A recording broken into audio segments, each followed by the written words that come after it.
¿Qué tal, chicos? ¿Cómo están? Buenos días.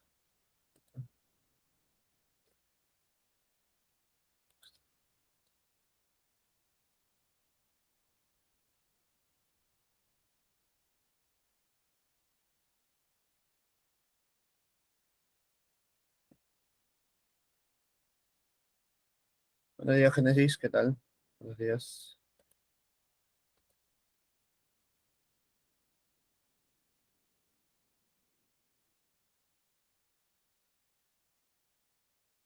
¿Qué tal, Gina? ¿Cómo estás? Buenos días. Hola, chicos. El día de hoy estamos en la semana número 8 de maltratar, impulso, cantidad de movimiento y gravitación universal. ¿Qué tal, Alexandra?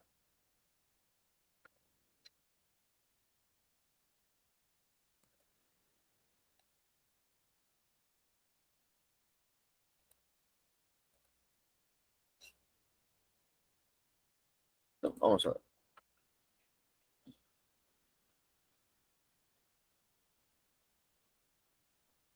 Para comenzar, ¿qué viene a ser la cantidad de movimiento? Debemos recordar que la cantidad de movimiento es una cantidad física vectorial que nos indica el estado dinámico de traslación de un cuerpo. Estado dinámico de traslación de un cuerpo. Se expresa por, ¿cómo podemos calcular la cantidad de movimiento? Multiplicando la masa por la velocidad. Ahora, tiene que estar muy atento porque aquí debo multiplicar la velocidad, una cantidad física vectorial, un vector. No basta solamente multiplicar la cantidad o la magnitud. ¿Listo? Tenga mucho cuidado. Esto, al ser una cantidad física vectorial, nuestra cantidad de movimiento, obligatoriamente, debemos multiplicar una masa por la velocidad. ¿Eso, chicos? Obligatoriamente. ¿No? Unidades de la cantidad de movimiento en el sistema internacional, la masa está en kilogramos y la velocidad en metros por segundo. ¿No? Masa en kilogramos y velocidad en metros por segundo. Ahí está. Entonces, para poder calcular la cantidad de movimiento, va a ser importante la masa del cuerpo y la velocidad del cuerpo, donde la cantidad de movimiento y la velocidad tendrán siempre la misma dirección. Siempre tendrán la misma dirección.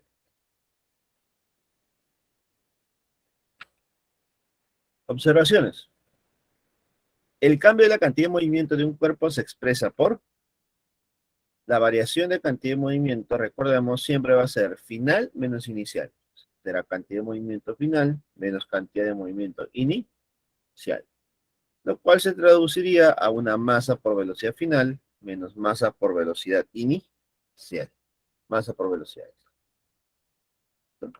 Ese sería el cambio de la cantidad de movimiento. Para un sistema de n partículas, la cantidad de movimiento total del sistema es igual a la suma vectorial de las cantidades de movimiento de las partículas individuales. Entonces, es posible que nosotros en un problema analicemos no solamente una partícula, sino dos, tres, tal vez cuatro, ¿no? Entonces, tal vez me piden analizar, ¿no? ¿Qué pasa con la cantidad de movimiento del sistema, de todo el conjunto de partículas? Pues si me piden analizar todo el conjunto, todo el sistema, entonces, a la hora de calcular la cantidad de movimiento del sistema, simplemente sumo la cantidad de movimiento de cada partícula. La cantidad de movimiento del sistema es igual a la cantidad de movimiento del cuerpo uno, del cuerpo 2, del cuerpo 3, así sucesivamente hasta el último cuerpo.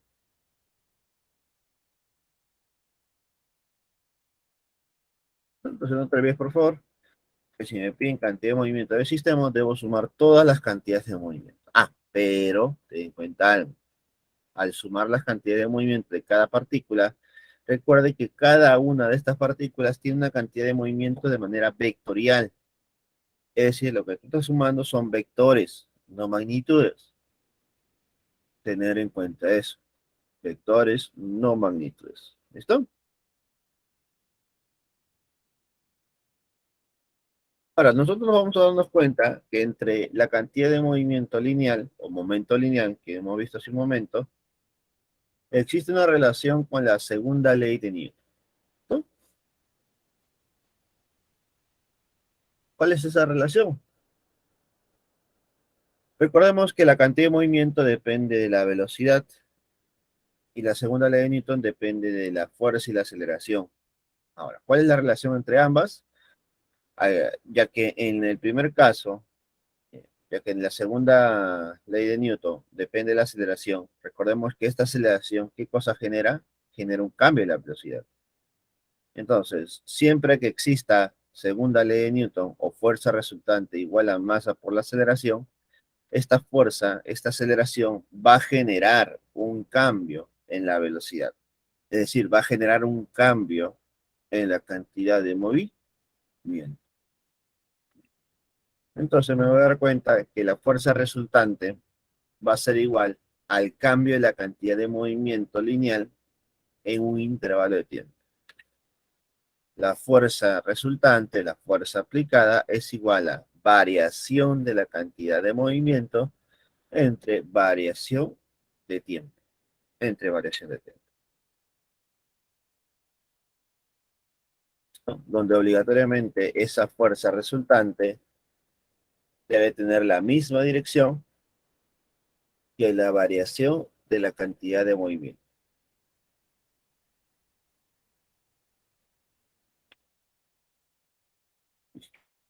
Entonces, a partir de este criterio, a partir de notar que la fuerza genera un cambio en la cantidad de movimiento, a ese cambio en la cantidad de movimiento en función de tiempo, o mejor dicho, a esa fuerza que genera un cambio en la cantidad de movimiento en un intervalo de tiempo, se, se le conoce como impulso. Entonces, esta fuerza lo que está haciendo es impulsar, generar un cambio en la cantidad de movimiento, ¿sí? Cambiar, modificar la velocidad de un cuerpo. Por lo tanto, esta fuerza genera un impulso. El impulso viene a ser una nueva cantidad física. Es una cantidad física vectorial que nos indica la acción de una fuerza durante un intervalo de tiempo. Nos indica la acción de una fuerza en un intervalo de tiempo.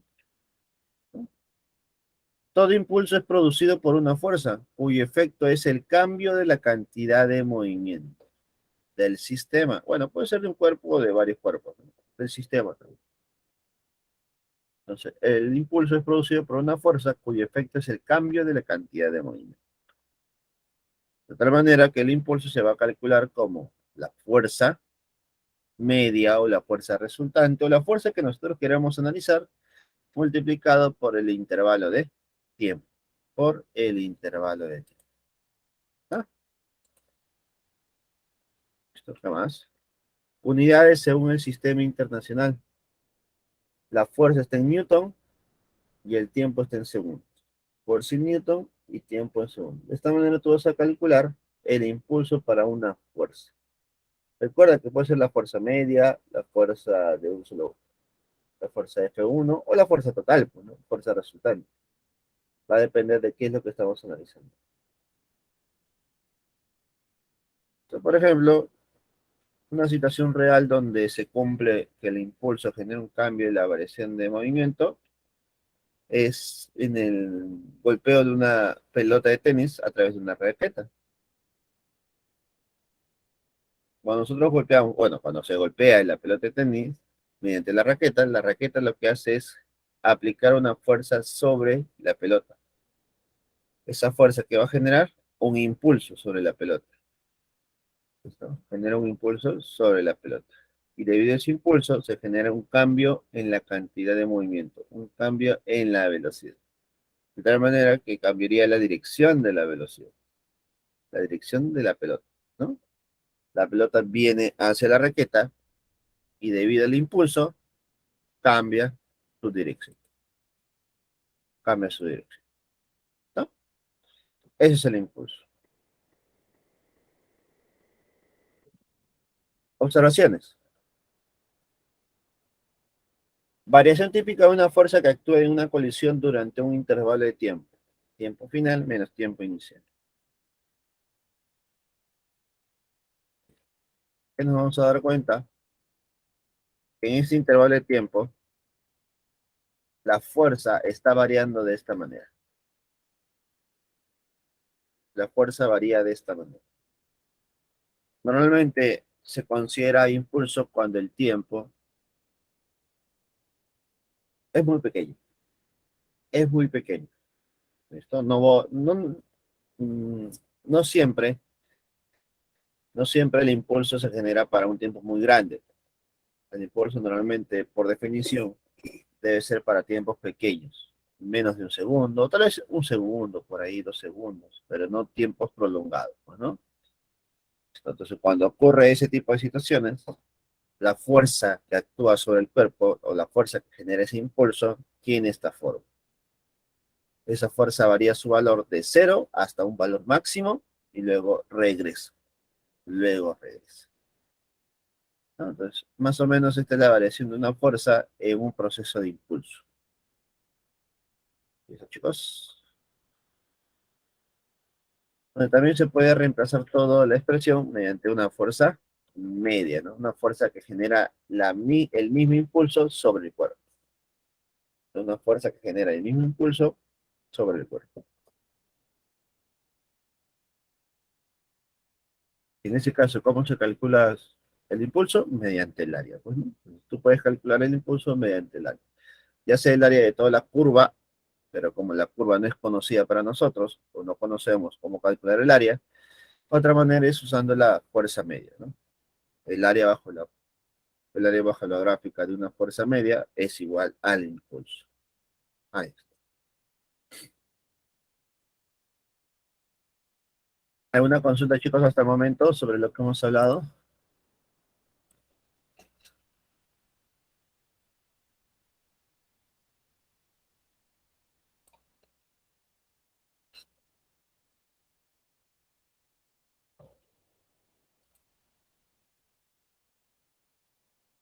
Profe, una consulta. Dime, quieren cosas. Ya, cuando con el impulso, la cantidad de movimiento, a ver, el cuerpo cambia de dirección y con eso la cantidad de movimiento sería negativo. Eh, es posible que cuando tú me dices que es negativo, significa que cambia radicalmente de dirección. Es decir, la pelota va a la derecha y luego cambia hacia la izquierda. Entonces, ahí podemos notar claramente que ha cambiado de signo, se podría decir su dirección. Si te refieres a eso, sí es posible. Pero lo que básicamente hace el impulso es cambiar de dirección, no necesariamente cambiarle de signo, porque recuerde que la dirección no necesariamente puede ser de un signo. Cuando va en dos ejes, por ejemplo, va inclinado, cuando una velocidad es inclinada, yo no puedo saber si el signo es positivo o negativo, ¿no? Porque tiene dos componentes. Entonces, si va inclinado, debido al impulso, ¿qué va a pasar? Cambia de dirección. Eso es lo que ocurre. ¿Está bien, Kiara? Sí, profe, gracias. Listo. Ahora, el ejemplo que yo te mencioné o menciono es un caso general, pues, ¿no? Es lo que ocurre con el impulso, ¿no? Generar un cambio de dirección. Normalmente, a nivel preuniversitario, como tú mencionas, el cambio es radical, es decir, va a la derecha el cuerpo, al rebotar como si fuera una pared, rebota y se va hacia la izquierda. Entonces, cambiaría de signo la dirección. Normalmente, a nivel preuniversitario. Recuerda que a nivel preuniversitario no se trabaja mucho con dos componentes en el tema de cantidad de movimiento. Es raro. Normalmente siempre se trabaja en un solo eje, horizontal y vertical. Cuando ocurra eso, simplemente va a cambiar de signo, normalmente. Normalmente. ¿Listo?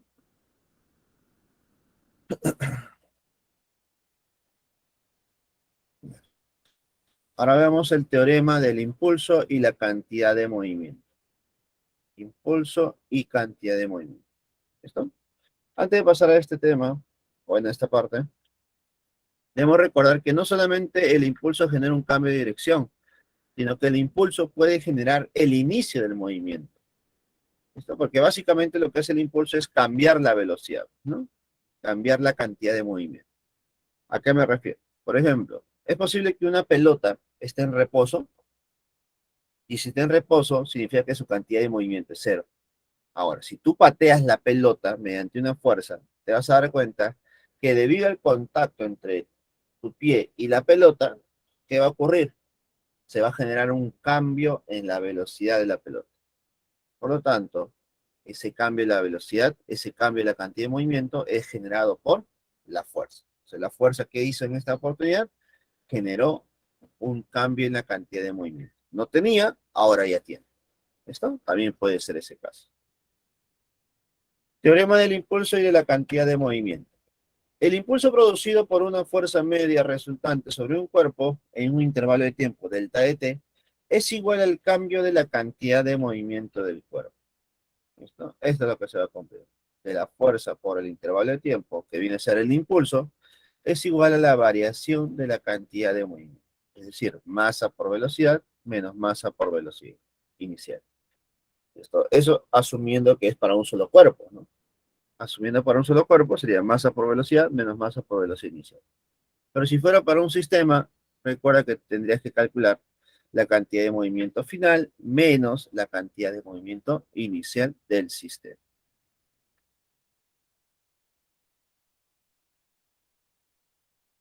A ver, entonces acá vemos un ejemplo de un bateador del béisbol. No, ahí está, mira, observa. La pelota viene en movimiento con cierta velocidad hacia la izquierda, y el bateador, mediante el bat y una fuerza F, golpea a la pelota en un intervalo de tiempo delta de t. Tal vez uno dirá, profe, pero esa fuerza es inmediata, actúa inmediatamente. No. No sé si alguna vez han visto ustedes supercampeones. En los supercampeones, cuando un futbolista, cuando Oliver Atom patea la pelota, cuando, cuando Oliver Atom patea la pelota, te das cuenta que el pie de Oliver y la pelota prácticamente están pegados, ¿no? ¿Listo? Comienza el golpe, comienza la patada, y el pie no se despega de la pelota.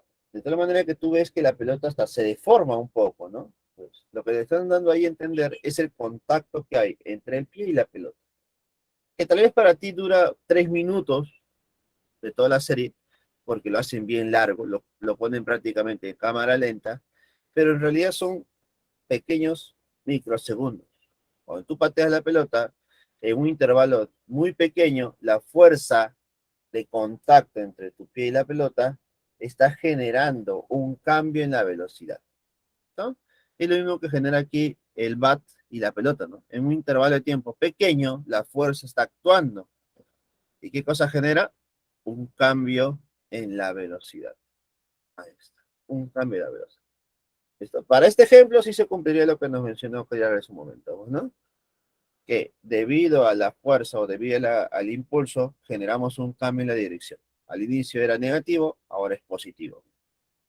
La velocidad hacia la izquierda, negativa, velocidad a la derecha, positiva. Aquí sí estaría generando. Es lo que normalmente vamos a ver. Un cambio, ¿no? Un cambio radical.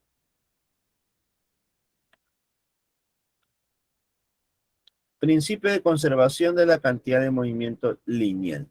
Principio de conservación. La cantidad de movimiento total de un sistema aislado permanece constante si la fuerza resultante externa que actúa sobre el sistema es nula. Vamos a ver cómo la cantidad de movimiento de un sistema se conserva.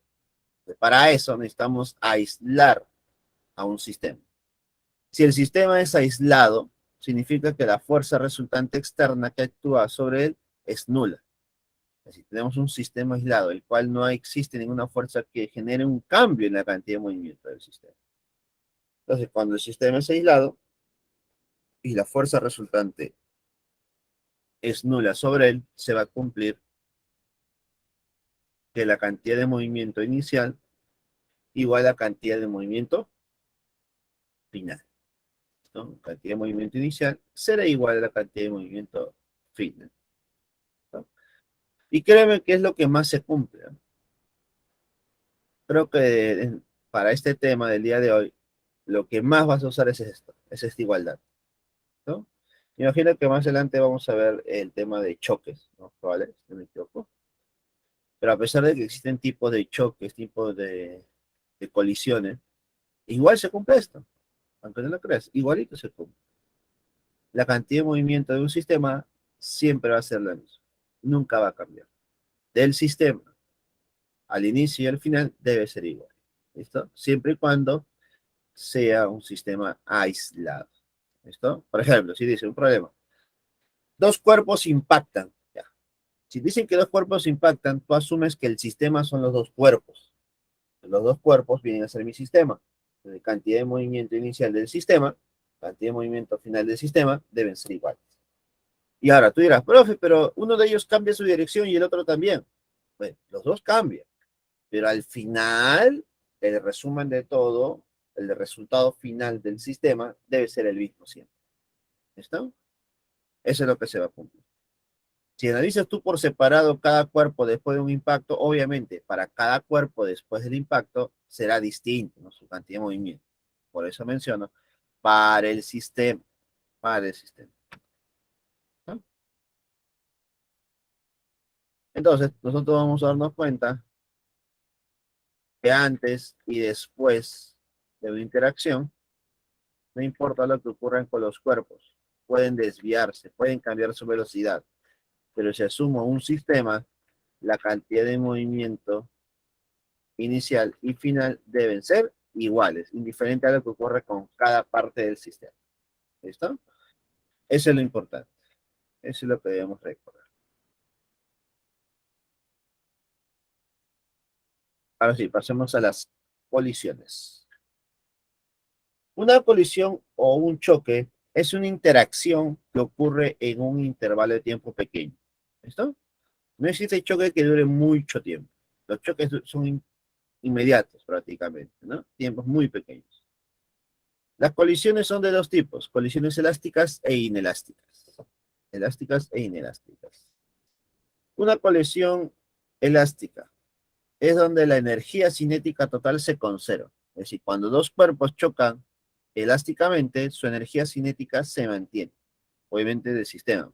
La energía cinética del sistema se mantiene. Entonces, energía cinética antes de la colisión es igual a energía cinética después de la colisión. Ahí está. Antes y después, ¿no? Por ejemplo, acá tenemos dos pelotas que están impactando. Bueno, una impacta sobre la otra, generándose así un movimiento sobre ambas. Entonces genera un movimiento sobre ambas. Entonces, indiferente a lo que ocurra con cada partícula, se va a cumplir que la energía cinética del sistema inicial es igual a la cantidad de energía cinética final. ¿Listo? Ahora, no solamente se cumple que existe una igualdad de energía, chicos, también existe una igualdad en la cantidad de movimiento. La cantidad de movimiento inicial debe ser igual a la cantidad de movimiento final. ¿Qué, profesor? Aparte que la energía cinética son iguales, ¿también la cantidad de movimiento debe ser la misma? Sí. En general, chicos, en una colisión del sistema que está interactuando, la cantidad de movimiento se conserva. No, no te olvides, por favor, ¿ya? La cantidad de movimiento se conserva para el sistema. No importa si la colisión es elástica o si la colisión es inelástica. Igualito se cumple. Ahora, ¿qué más se cumple en una colisión inelástica? Se va a cumplir que la energía cinética total no se conserva. La energía cinética no se va a conservar. Es decir, no, Alexa, no hay problema, Alexa. Ahí está Alexa. A la anterior, profesor. Buenos A la, días. a la anterior de la anterior. Está. Ya, gracias, profesor. Listo.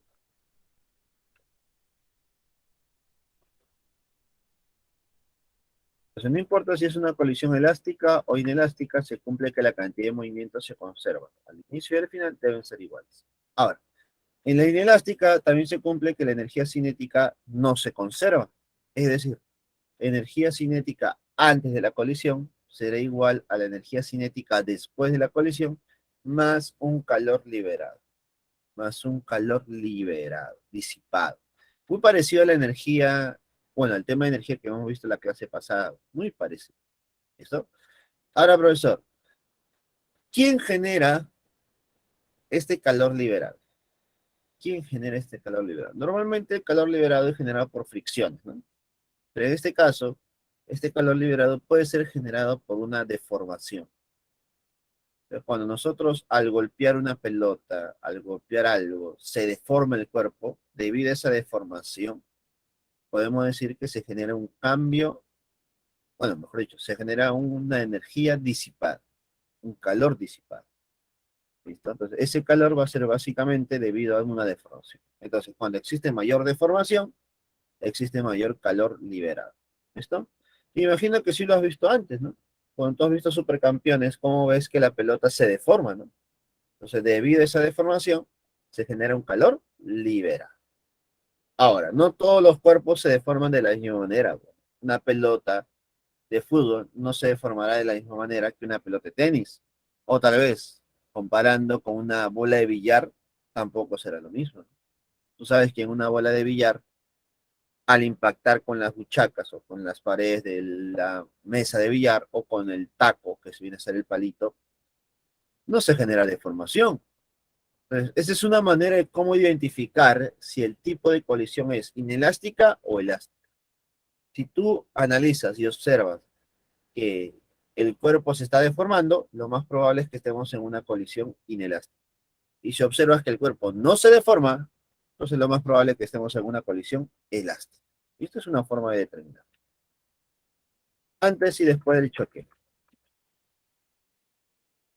La energía cinética debe ser distinta, ¿no? Debe ser distinta.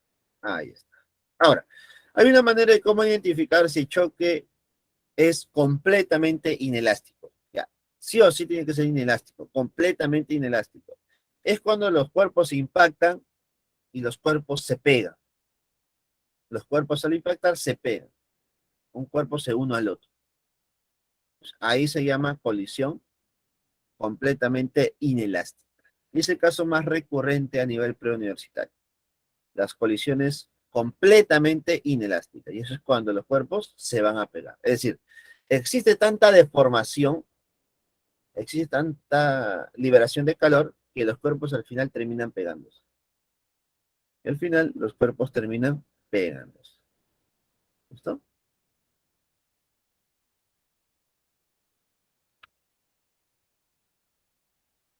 Entonces, cuando yo tengo un impacto, un choque entre dos cuerpos y el cambio de la velocidad es unidimensional, es decir, es en una sola dirección, podemos aplicar esta regla de Newton de colisiones unidimensionales. ¿De dónde proviene esta regla? Es el resultado de combinar el principio de conservación de la energía y la cantidad de movimiento. Si yo combino esas dos, me quedaría lo siguiente. En una colisión unidimensional entre dos partículas, las velocidades relativas de las partículas antes y después de la colisión son proporcionales y de direcciones contrarias. Velocidades relativas. Recuerda que una velocidad relativa es una diferencia de velocidades, ¿no? Diferencia de velocidades. Entonces me quedaría que la velocidad 2 menos la velocidad 1 al final, ¿listo? Al final, es igual a el negativo de un coeficiente, una cantidad proporcional, una constante, por la diferencia de velocidades, 2 menos 1, pero al inicio.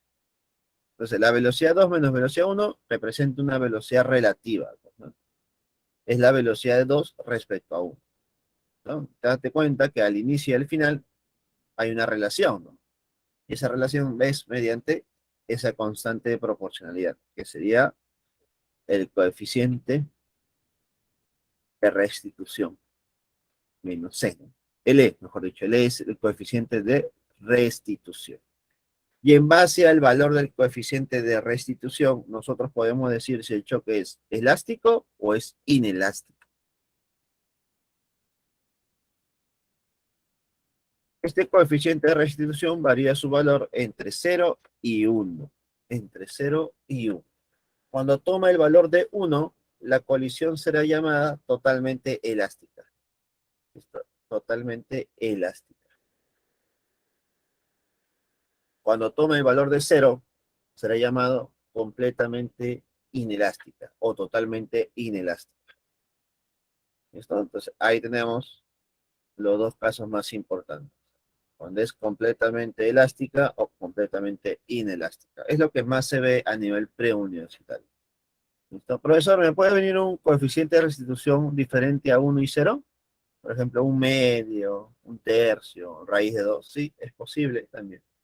Pero normalmente, usualmente, solamente toman valores de 1 y 0. Unos y ceros, ¿correcto? ¿Hay una consulta hasta el momento, chicos?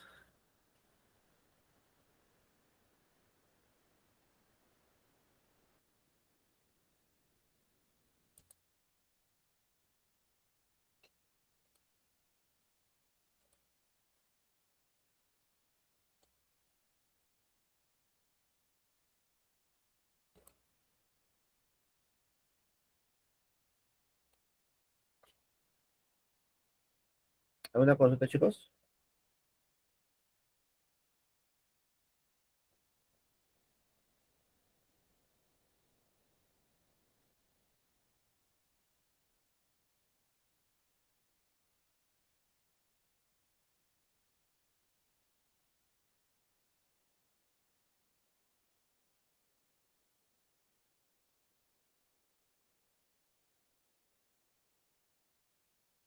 Sí, listo.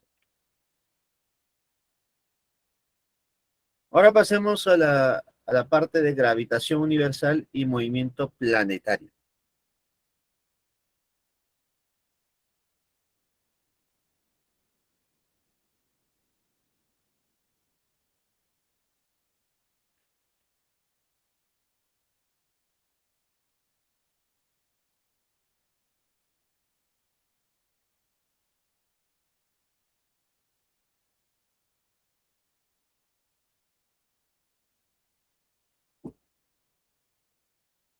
Gravitación universal. Es la parte de las leyes de Newton que no se ha mencionado antes. Nosotros hemos visto 3 leyes de Newton, pero básicamente esas 3 leyes de Newton se usan para cuerpos pequeños, ¿no? Un auto, un bloque, una persona. En cambio, la ley de gravitación universal se va a usar para cuerpos muy grandes, cuerpos celestes, planetas, estrellas, ¿no? ¿Qué me dice esta ley de gravitación universal? Me dice que la magnitud de la fuerza de atracción entre dos partículas en el universo es directamente proporcional al producto de sus masas e inversamente proporcional al cuadrado de las distancias que los separan, ¿no? Pues eso se traduce en lo siguiente. Tengo dos cuerpos de masa M1 y M2. Obviamente estos cuerpos deben ser celestes, ¿no? Ahora, ahorita vamos a explicarle por qué, ¿no? Acá tengo dos cuerpos con masa M1 y M2, separados una cierta distancia D. Ahora, tú dirás, profe, ¿pueden ser dos personas? Sí, sí pueden ser dos personas, ¿no? Entonces, Newton me dice lo siguiente: cuando dos cuerpos de masa M1 y M2 están separados una cierta distancia, entonces, entre estos dos cuerpos existe una fuerza llamada fuerza de atracción de gravitación universal. Existe una fuerza de atracción, una fuerza gravitacional, ¿no? Donde esa fuerza tiene esta forma. La fuerza de atracción entre dos cuerpos que tengan masa es igual a constante de gravitación universal por el producto de masas M1 y M2 dividido entre la distancia al cuadrado. Ahora, ¿qué diremos acá? Profesor, entonces, si yo tengo masa, mi compañera tiene masa y estamos separados una cierta distancia, según Newton, entre los dos debe haber una atracción, ¿sí o no? Eso es lo que me dice Newton, profesor. Entre mi compañera y yo debe haber una atracción. Profesor, pero yo no siento esa atracción, dice tu compañero. Yo no siento una atracción entre Luchito, no siento esa atracción, efectivamente, ¿no? Dime tú sientes la atracción ante otra persona que está a tu costado? ¿Tú sientes esa fuerza de atracción o no?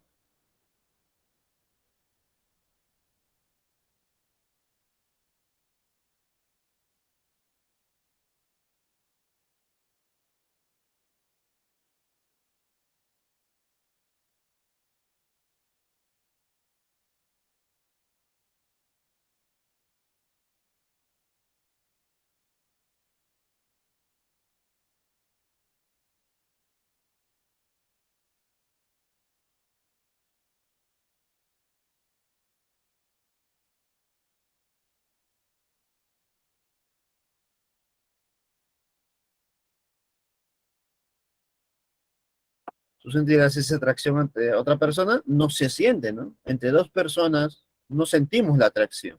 Esa fuerza que nos atrae a otra no se siente, no se percibe.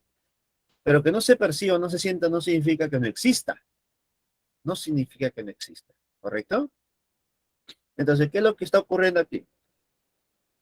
Que para percibir esta fuerza, la masa debe ser intensa, la masa debe ser muy grande. ¿Por qué, profesor? Porque esa constante de gravitación universal G es del orden de 10 a la menos 11. Es decir, que es un valor de 0,000000000000000000001. Imaginemos, bueno, un valor así, muy pequeño. Entonces, al multiplicarlo por una masa pequeña como la tuya, como tu masita es pequeña, ¿listo? Entonces no contrarresta este valor. De tal manera que la fuerza sería un 0,00000000000000001. Entonces, esa fuerza no se percibe. ¿Existe? Sí existe. ¿Se percibe? ¿Lo notas? No tanto. Entonces, ¿cuándo se percibe esta fuerza? Cuando los cuerpos tienen una masa muy grande. Cuando la masa es prácticamente la de un planeta. Ahí sí recién se percibe esta fuerza. E incluso esta fuerza es la culpable prácticamente de generar el movimiento de rotación del cuerpo, de rotación de los planetas alrededor del Sol. Entonces, chicos, así que tengan cuidado con las preguntas que pueden haber respecto a esta fuerza. ¿Ya vino antes en la pre se ha venido antes. En la pre ya vino antes respecto a esta fuerza, ¿no? Creo que si no me equivoco decía, ¿no? Entre dos personas dentro de un salón, existe la fuerza de gravitación universal. ¿Y tú qué vas a responder? Entre dos personas dentro de un salón, ¿existe la fuerza de gravitación universal? ¿Sí o no?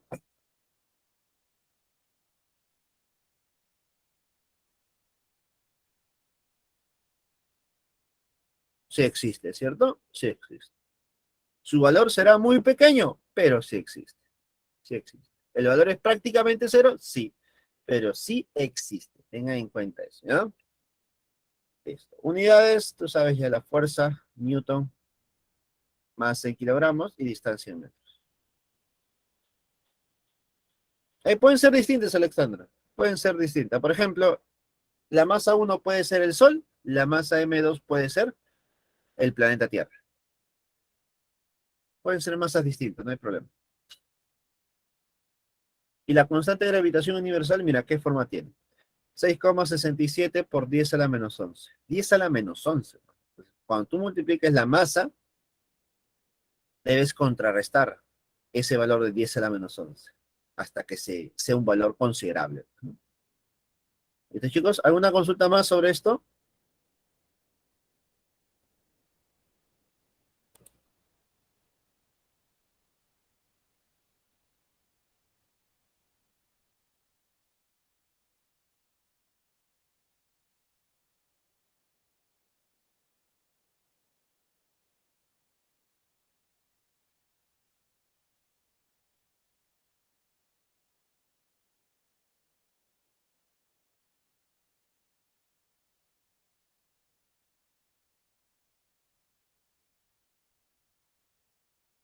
¿Alguna consulta más? ¿Alguna? Listo.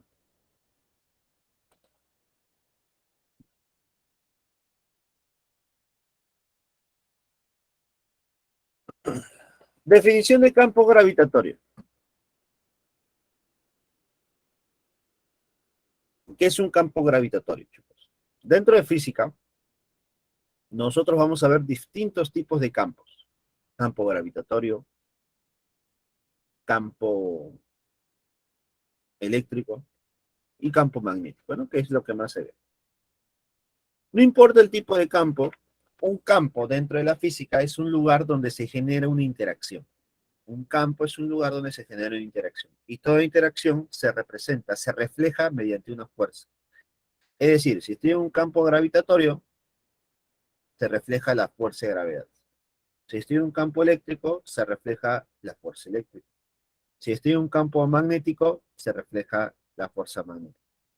¿Listo? Entonces, básicamente, un campo gravitatorio se dice lo siguiente, ¿no? Se dice que existe un campo gravitatorio en una región del espacio si una partícula de masa m situada en dicha región experimenta una fuerza gravitatoria, básicamente, ¿no? ¿Y cómo me doy cuenta si hay una fuerza gravitatoria? Debido a la gravedad que experimenta, debido a la aceleración que experimenta. ¿Listo? En resumido, el campo gravitatorio es la famosa gravedad. Ese es el campo gravitatorio. Tú la conoces como gravedad, pero realmente es un campo gravitatorio. ¿Listo? Siempre que un cuerpo tenga gravedad, tenga aceleración de la gravedad, es porque está dentro de un campo gravitatorio. Por ejemplo, imaginemos la interacción entre un cuerpo cualquiera de masa m y el planeta Tierra. Sabemos que los cuerpos siempre se dirigen hasta el centro de la Tierra. Si tú dejas caer un cuerpo, este cuerpo va a descender y llegar al piso. ¿Y por qué llega al piso? Porque debido a la fuerza de gravitación universal, la fuerza entre el cuerpo de masa m y el planeta Tierra es una fuerza de atracción. Entonces, la atracción es entre estos dos cuerpitos, de tal manera que se nota claramente que el cuerpo más pequeño es atraído por el cuerpo más grande. Y viceversa, ¿no? Y viceversa, solamente que una fuerza de gravedad o fuerza de gravitación universal se nota más para cuerpos pequeños. ¿Listo? No es lo mismo empujar una caja de 1 kilo que empujar una caja de 1 tonelada, ¿cierto? Si tú aplicas la misma fuerza para una caja de 1 kilo y para una caja de 1 tonelada, los efectos serán distintos. Es lo mismo que ocurre aquí, ¿no? Entre estos dos cuerpos existe una misma fuerza de atracción, pero como el cuerpo de masa m es muy pequeña, se nota los efectos sobre ella. ¿Listo? Entonces, esta fuerza de atracción generada por el planeta Tierra es la famosa fuerza de gravitación universal, ¿no? Y siempre que un cuerpo experimente una fuerza de atracción, significa que está en un campo gravitatorio, un campo gravitación. Es decir, que tenga gravedad. Bueno, básicamente, si tiene gravedad es porque está en un campo gravitatorio. Ya está. ¿Cómo yo encuentro la gravedad? La gravedad se encuentra dividiendo la fuerza entre la masa. Fuerza entre masa. La fuerza gravitatoria entre la masa. De otra manera que me quedaría lo ya antes señalado, ¿no? Constante de gravitación universal, producto de masas entre la distancia al cuadrado, dividido entre la masa m. Dividido entre la masa m. Que puede ser la masa m1 o m2, cualquiera de los dos. De tal manera que al dividir estas dos expresiones, van a haber unas simplificaciones por ahí, las cuales vamos a ver a continuación, ¿no?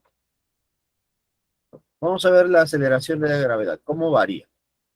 La magnitud de la aceleración de la gravedad es directamente proporcional a la masa del planeta e inversamente proporcional al cuadrado de la distancia que los separa. ¿Listo? A ver, Alexa, ahí está, porque están escritas.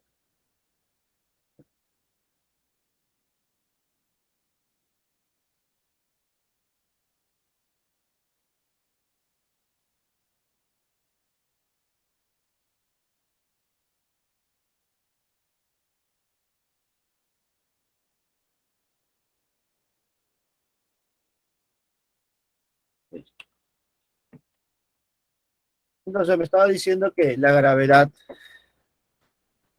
era una cantidad que era proporcional a la masa del planeta e inversamente proporcional a la distancia al cuadrado, ¿cierto? Ahí está. Entonces, si yo quiero calcular la gravedad en un punto, va a depender de la masa del planeta y la distancia hacia ese punto. Por ejemplo, acá tengo dos puntos diferentes, ¿no? Un cuerpo que está en la misma superficie del planeta y un cuerpo que está alejado de la superficie del planeta. ¿Listo? Ahora, la distancia siempre se asume desde el centro del planeta hasta el punto donde se encuentre el cuerpo. Ahí está. Entonces, cuando estamos en la superficie, sería constante de gravitación universal por la masa del planeta entre el radio del planeta elevado al cuadrado. Ese es cuando estás en la superficie. Pero si estoy en un punto cualquiera diferente a la superficie, sería constante de gravitación universal por la masa del planeta entre la distancia al cuadrado. entre la distancia al cuadrado.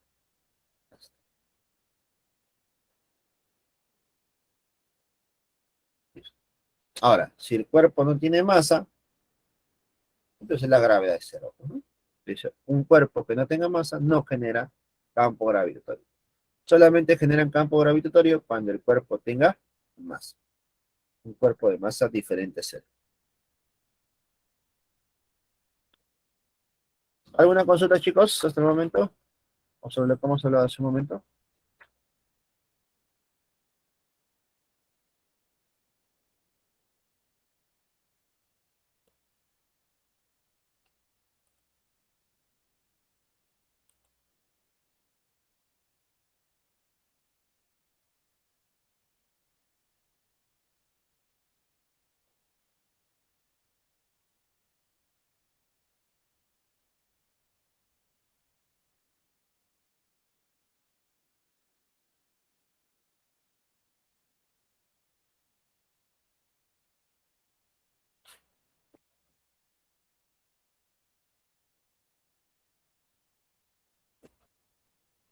Siguiente observación. Para órbitas circulares de satélite, la segunda ley de Newton me dice lo siguiente, ¿no? La fuerza centrípeta o la fuerza gravitatoria en este caso es igual a la masa por la aceleración centrípeta. Justo hace un momento mencioné, ¿no? Que esta fuerza es la culpable de generar ese movimiento alrededor del Sol, ¿sí? Es la culpable del movimiento de rotación. ¿Listo? Entonces, ahí se cumpliría nuestra segunda ley de Newton, donde la fuerza es igual a masa por la aceleración centrípeta. ¿No?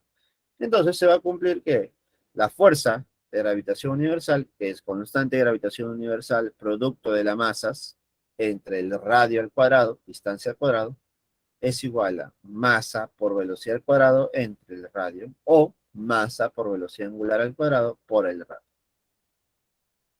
¿Listo? De tal manera que este planeta o la Luna, por ejemplo, que viene a ser un satélite que da vueltas alrededor del Sol, disculpa, alrededor de la Tierra, el movimiento de la Luna se rige mediante esta fuerza, ¿no? Mediante esta fuerza. Ahí está. ¿Ya? Interesante. Con eso demostramos el movimiento de la Luna alrededor de la Tierra. Un movimiento aproximado, obviamente, ¿no? Un movimiento muy aproximado, ya que la Tierra no es una esfera maciza, pues, ya que ya que la Tierra no es una esfera maciza. Pero alguna relación tiene, muy cercana.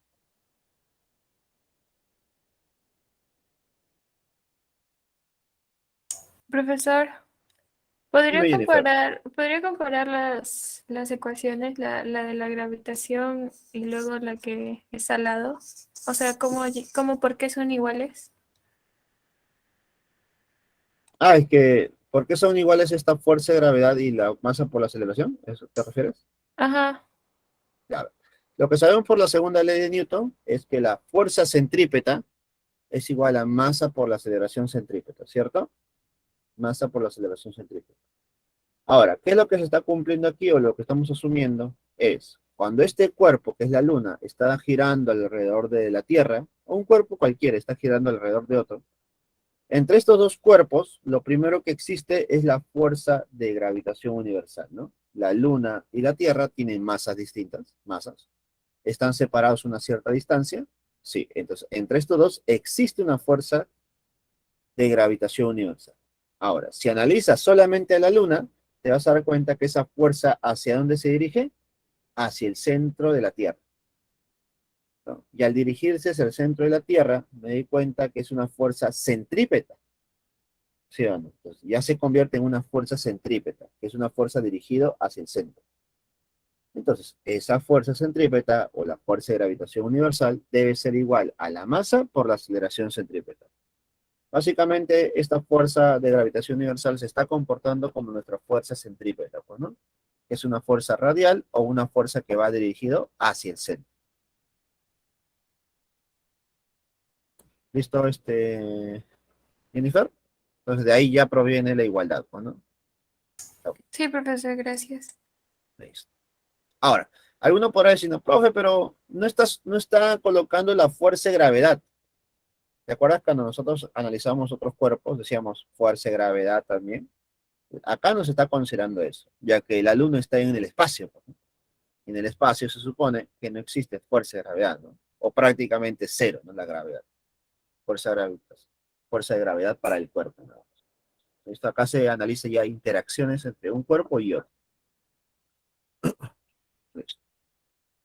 Ahora, de aquí ya se puede sacar algunas conclusiones, ¿no? Se puede saber con qué velocidad gira la Luna alrededor del Sol. Disculpa, alrededor de la Tierra, ¿no? Se puede saber, ¿no? Con qué velocidad está girando, o con qué velocidad angular está girando también, ¿no? A ver, ¿alguna idea? Dijo, ¿con qué velocidad está girando? ¿Cómo gira la Luna alrededor de la Tierra? ¿Cuánto demora la Luna en dar una vuelta a la Tierra? ¿Qué cree que demorará? Interesante sería la pregunta, ¿no? Sabemos cómo gira la Tierra alrededor del Sol. Demora 365 días, bueno, 365 días. Alexa me dice 24 horas. Podría ser, creo que sí, si no me equivoco. Va por ahí cerca, ¿no? Ya que es debido a la rotación, pues, ¿no? Debido a la rotación. Listo, acá es un poco más complicado de analizar porque recuerda que la Luna se mueve, pero la Tierra también se mueve, pues no es estático. Entonces es más complicado darse cuenta cuánto demora, ¿no? Tendríamos que poner en uno de los dos cuerpos estáticos, ¿no? Para saber cuánto gira, perdón. Pero si no me equivoco es 24 horas. Si no lo tengo claro ahorita.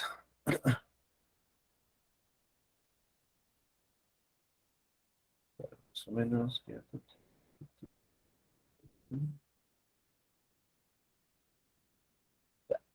listo. Lo tenemos.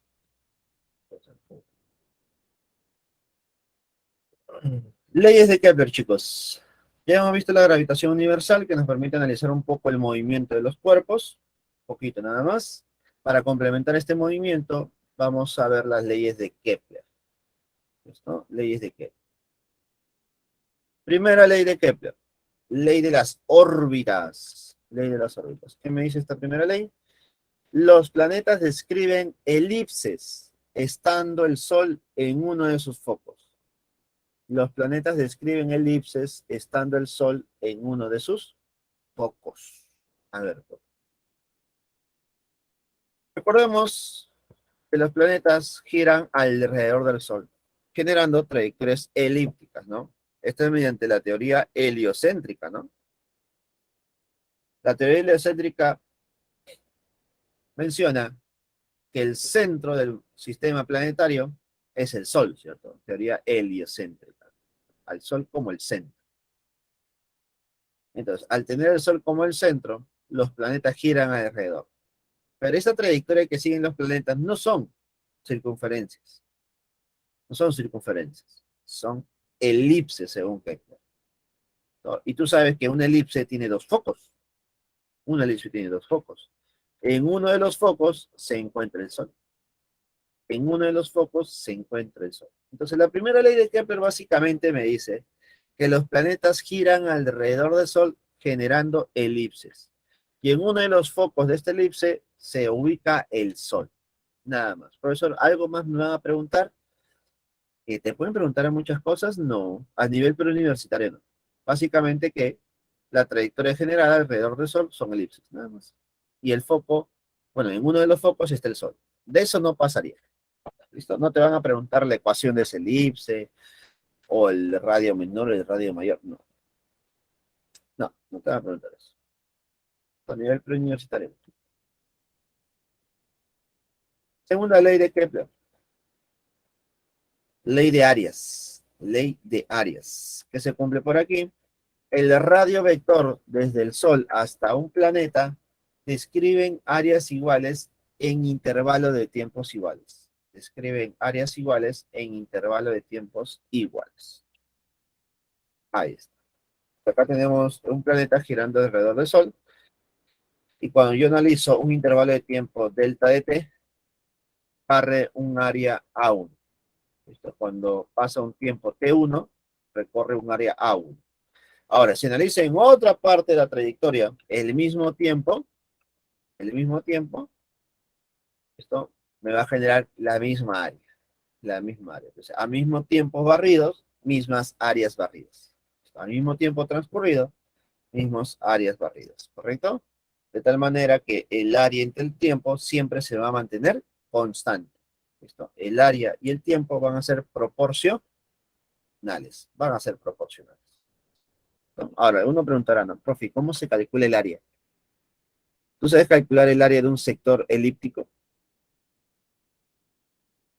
No es común, ¿cierto? Si fuera un sector circular, fácil, profe, easy, easy.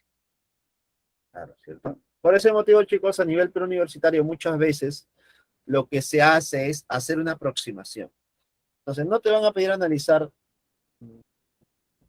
o bueno, no te van a pedir calcular, mejor dicho, el área de un sector elíptico, ¿no? Sino te van a decir que la trayectoria es circular. Al ser circular, ¿tú puedes calcular el área de un sector circular? Claro que sí, ¿no? Ya con lo que tú conoces del tema de trigonometría, puedes calcular el área de un sector circular. O por los temas de geometría, es diferente, ¿no? Entonces, chicos, ahí tenemos la segunda ley de Kepler, ley de áreas. El área y el tiempo son proporcionales. Y pasamos a la tercera ley de Kepler, que sería la ley de periodos. Ley de periodos. Esa es la más común en las preguntas. El cuadrado del periodo de revolución de un planeta es directamente proporcional al cubo de la distancia promedio entre el planeta y el Sol. Entonces se va a cumplir aquí que el periodo al cuadrado de un planeta entre la distancia al cubo es igual a una constante. Sabemos que el tiempo o el periodo es el tiempo que demora el planeta en dar una vuelta alrededor del Sol. Es el periodo. Si lo divido, bueno, si lo elevo al cuadrado y lo divido entre la distancia promedio al cubo, ¿qué es la distancia promedio? Es la distancia del planeta al Sol. Pero como es una elipse, esa distancia cambia, ¿cierto? Generando puntos máximos y puntos mínimos en los afelios y perihelios. En el afelio y perihelio. Esa distancia debe ser una distancia promedio. Esa distancia promedio. Que normalmente se asume como la suma de la máxima más la mínima entre dos. Esa es la distancia promedio. Entonces, el periodo al cuadrado entre la distancia al cubo es igual a una constante. Estas dos deben ser proporcionales, ¿no? Ya está. Y con eso hemos acabado la clase del día de hoy. ¿Alguna consulta, chicos? Profe, ¿puede retroceder a la PPT 16?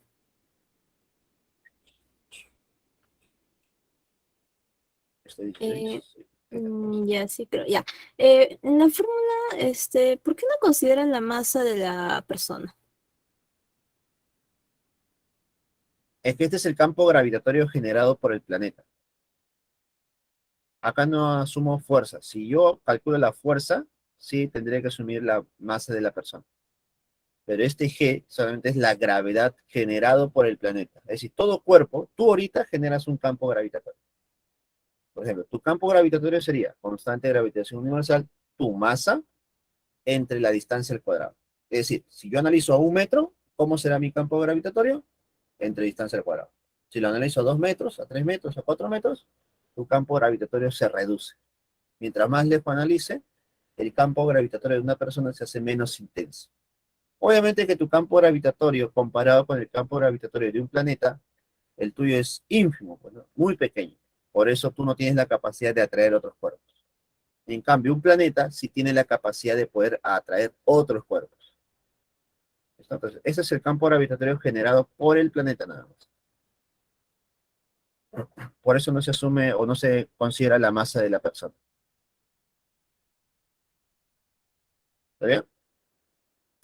Sí, profe, queda claro. Gracias. Listo.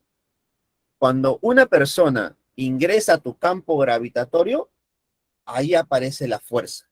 Y la fuerza tiene esta forma. Cuando una persona ingresa a tu campo gravitatorio, se genera la fuerza, esta fuerza. Cuando ya tú consideras la masa de la persona dentro del campo gravitatorio, podemos generar esta fuerza. ¿Listo? Generamos esa fuerza. Es la fuerza de gravitación universal. Normalmente se calcula un campo gravitatorio o gravedad para planetas. Porque para personas no es necesario, ¿no? ínfimas, muy pequeñas. Listo. Vamos a ver. Ahora los problemas, ¿no? Problemillas.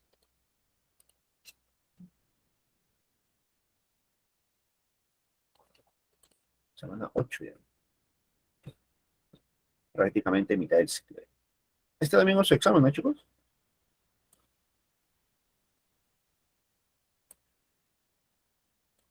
Sí, profesor. Aprovecho. Ya se acaba el sufrimiento ya, de tanto esperar. Mira, estamos en la semana número 8 y tu examen va a ser hasta la semana número 5, ¿no? Hasta la semana número 5. Es decir, tu mente debe tener mucha información. De las 5 hasta la 8 hay mucha información. Y la siguiente semana es el segundo.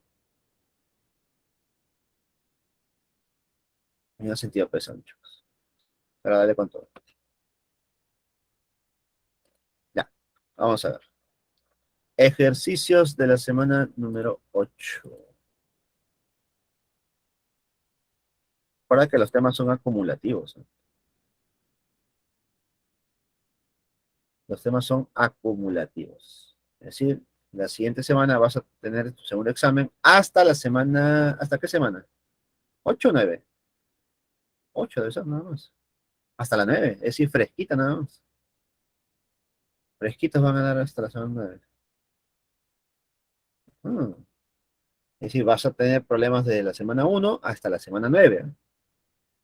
Todo junto. Y así sucesivamente hasta llegar al último examen, donde vas a tener preguntas variadas, ¿no? Pero siempre se prioriza, chicos, tener en cuenta, ¿no? En un examen siempre se prioriza lo que has avanzado las últimas semanas. Esa es la prioridad, ¿no? Entonces, si tú vas a tener tu primer examen hasta la semana número 5, lo más probable es que ocurra lo siguiente, ¿no? Si tú tienes solamente 5 preguntas de física, porque creo que algunas áreas tienen 5 preguntas, entonces lo más probable es que tengas una pregunta por cada semana. ¿Me dejo entender? Lo más probable. Lo más probable. Profesor, yo tengo 7 preguntas. Ya sabes qué va ocurriendo. Lo más probable es que tengas una pregunta por cada semana y por ahí se repitan algunos temas. ¿Y qué temas podrías repetir entre las primeras semanas? Análisis dimensional, análisis vectorial, MRU, MRV, caída libre, parabólico, dinámica, estática. Lo más probable es que dinámica, pues, dinámica y cinemática. Esos temas se pueden repetir para tu primer examen. Si es que tienes 7 preguntas. Si es que tienes 5, ya sabes, uno por semana. ¿Listo? Lo cual lo hace viable. Bueno, traten de aprovechar, chicos, la mayor cantidad de problemas o la mayor cantidad de puntaje para tu primer examen. Créeme. Aprovecha el primer examen al máximo. Saca la mayor cantidad de preguntas, puntaje. Recuerda que este puntaje es acumulativo, así que tienes que jugarte ese tipo de estrategias. Para el primero y segundo, aprovecha al máximo, sacar la mayor cantidad de puntaje. En el tercero, ya hablaremos. Para el tercero ya tienes que tener otra estrategia. Y para el cuarto, ya es otra cosa. Pero básicamente son estrategias, chicos. ¿Ya? Vamos, problema número 1, chicos. Vamos a acordar, ¿eh? Vamos a acordar a San Marcos. Parece una mesa de billar, ¿no? Parece una mesa de billar.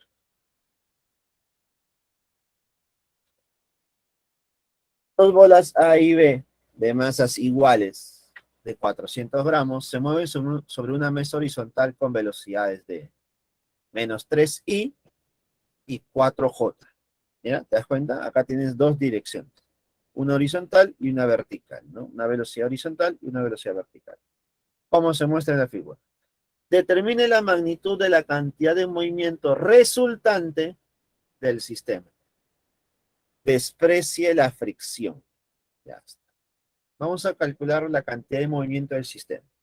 Bueno, cantidad de movimiento del sistema, profesor, cantidad de movimiento de un cuerpo más cantidad de movimiento del otro cuerpo. Pero ¿qué hemos dicho nosotros? Que se asume de manera vectorial. Vamos a calcularlo de manera vectorial. A ver, cantidad de movimiento del sistema es la cantidad de movimiento de A más la cantidad de movimiento de B. Listo. Cantidad de movimiento de A, masa por velocidad de A. Cantidad de movimiento de B, masa por velocidad de B. Listo. Como las masas son iguales, según el problema, no es que siempre sean iguales, según el problema, las masas son iguales, factorizo un poco la masa m y multiplico por la suma de velocidades. Esta suma de velocidades va a ser en base a la dirección. No vayas a sumar 3 más 4. Ten cuidado, es un error tremendo que algunos cometen. 3 más 4 no es. Es menos 3i de manera vectorial y más 4j de manera vectorial. De tal manera que nuestra cantidad de movimiento sería 0,4 por menos 3i más 4j. Si tú multiplicas, sería menos 0,12, no, menos 1,2i más 1,6j, ¿cierto? Decimales. Pero yo no quiero la parte vectorial, yo quiero la parte escalar, es decir, la magnitud de este vector. ¿Y cómo se calcula la magnitud del vector? Aplicando Pitágoras. ¿Listo? Tú puedes factorizar el término en común, que es 0,4, y aplicas Pitágoras para lo que queda, ¿no? Que sería menos 3 al cuadrado más 4 al cuadrado entre raíz. ¿Listo? Y esto me saldría al final 0,4 por 5, igual a 2. Igual a 2. Efectivamente, ¿qué era? La respuesta es la B, ¿no? Sale 2 kilogramos metros segundos. 2 kilogramos metros por segundo. ¿Listo? ¿Alguna duda sobre este problema, chicos?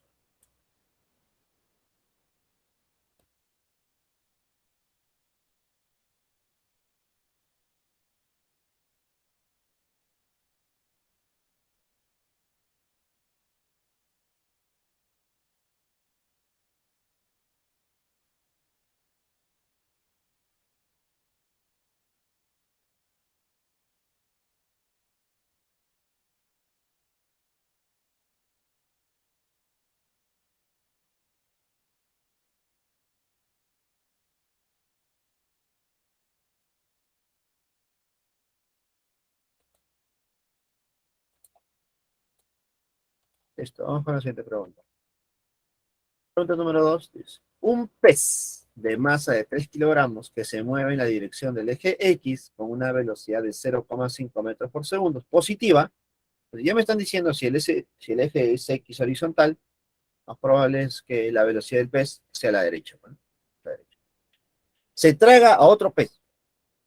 Ay, pobre Nemo, ¿no? Pobre Nemo. Se traga a otro pez de masa de 0,5 kilogramos, que se mueve en la dirección contraria. Si al momento de tragarlo ambos peces se quedan quietos, ¿cuál será la velocidad v del pez de menor masa antes de ser devorado? Muy cruel este problema. Muy cruel. Pero bueno, es un problema, ¿no? Ahí tenemos a un tiburón de masa m y de una velocidad de 0,5. Y se come a Nemo. Se come a Nemo. Ahí está. Nemo se está moviendo hacia la izquierda con una velocidad v. Y al ser tragado, ¿qué va a pasar? Al ser tragado se queda quieto, ya no avanza, ya no se mueve. Listo, ya no se mueve. Entonces, debido a que se ha comido ese pez en movimiento, se quedan quietos. Esto, más o menos, relaciónalo a un choque entre dos autos. El pez más grande es un auto, el pez más pequeño es otro auto. Ambos se mueven en direcciones opuestas, y al impactar, los dos se quedan quietos. Los dos se quedan quietos. Profesor, pero no siempre se quedan quietos. Ah, no siempre. Acá es una situación ya planteada. En base a esta situación, debo encontrar cuál es la velocidad para que ocurra esto. Recuerda que debido al impacto entre dos cuerpos puede ocurrir lo siguiente. Los dos se quedan quietos, el auto que está a la izquierda impacta con el que está a la derecha y se lo lleva consigo, lo arrastra, o viceversa, ¿no? Lo arrastra. ¿No? También puede ocurrir que los autos al impactar reboten también, ¿no? ¿Quién sabe, ¿no? ¿Qué tipo de autos serán? Y rebotan un poco, ¿no? ¿Quién sabe? Entonces, existen diferentes casos. A mí me mencionan uno de ellos. Es cuando un cuerpo impacta con el otro o un cuerpo se come el otro y los dos se quedan quietos, no se mueven. Por lo tanto, ¿qué podemos decir? Que la cantidad de movimiento se va a conservar antes y después. Antes del impacto y después del impacto. De tal manera que la masa del pez grande por su velocidad más masa por la velocidad del cuerpo pequeño es igual a cantidad de movimiento final, que sería suma de masas por la velocidad final. Profesor, pero al final me están diciendo que se quedan quietos, por lo tanto su velocidad final es cero. Ahí está, cero.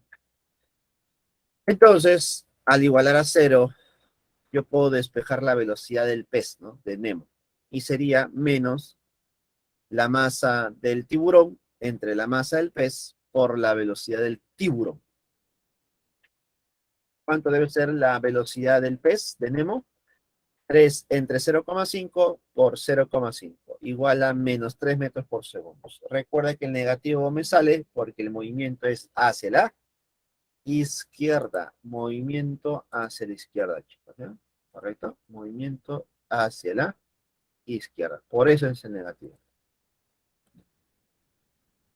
Listo. Y saldría menos 3 metros por segundo. Respuesta para el problema número 2, la B. ¿Alguna consulta de problema, chicos?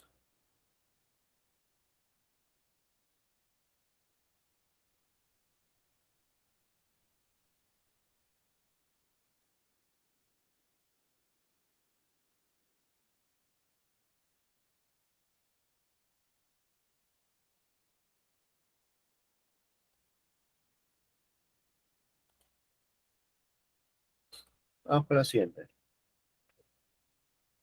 Pregunta número 3, pregunta de verdadero y falso. Dice lo siguiente. Aquí es la clase. Ok, paso. Nice 50. Nice. Listo. Con relación a los conceptos de impulso y cantidad de movimiento, indique la verdad o falsedad de las siguientes proposiciones. 1. Si la fuerza neta sobre una partícula es nula, fuerza neta sobre una partícula es nula, su cantidad de movimiento se conserva. A ver. Solución. Si la fuerza neta es nula, es cero, significa que la variación de la cantidad de movimiento en un intervalo de tiempo es cero. Por lo tanto, la cantidad de movimiento, o la variación, mejor dicho, la variación de la cantidad de movimiento es cero. Es decir, cantidad de movimiento final menos inicial es cero. Conclusión, la cantidad de movimiento se conserva. La cantidad de movimiento se conserva. Ahora, esto se reduce en fácil, ¿no? Si la fuerza neta sobre una partícula es nula, significa que no se genera impulso. Y si no se genera impulso, no se genera cambio en la cantidad de movimiento. Así de sencillo. Ahí está. La primera sería verdad, verdadera. Proposición número 1, verdadero. 2. 2.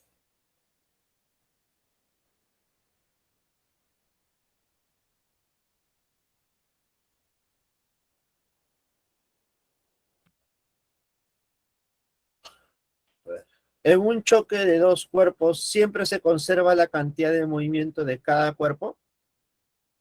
En un choque de dos cuerpos, ¿siempre se conserva la cantidad de movimiento de cada cuerpo? A ver, responde, ¿verdadero o falso?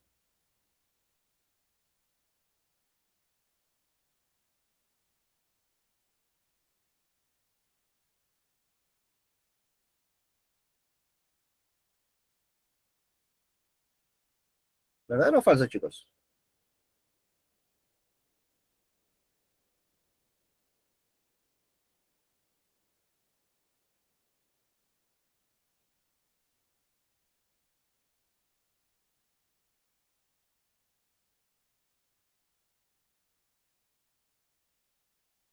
Falso o verdadero. A ver. Sean dos bolas idénticas, tales que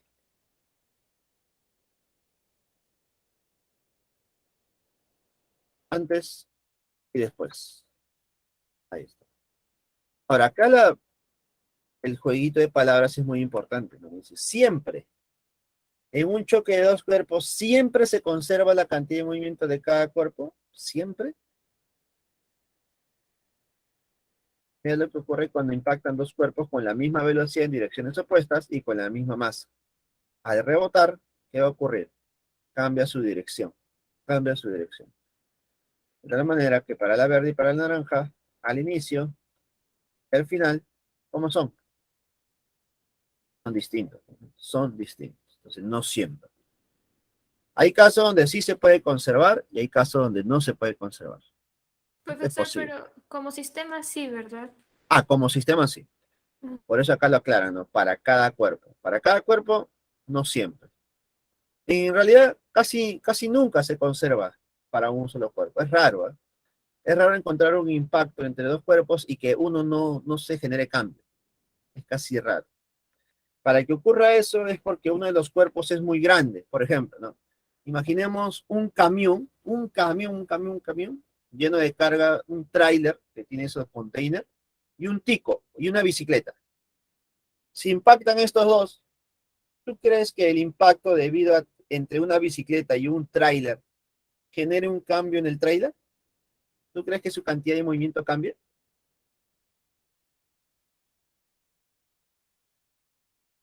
¿Creen que la cantidad de movimiento del tráiler impactado por una bicicleta en movimiento genera un cambio en la cantidad de movimiento del tráiler? Poco probable, ¿no? ¿Qué puede hacer una bicicleta contra un tráiler? Prácticamente nada. Entonces podemos decir que la cantidad de movimiento del tráiler prácticamente no ha cambiado. ¿Listo? Entonces ahí sí podemos decir que no ha cambiado para ese tráiler. Pero para la bicicleta sí.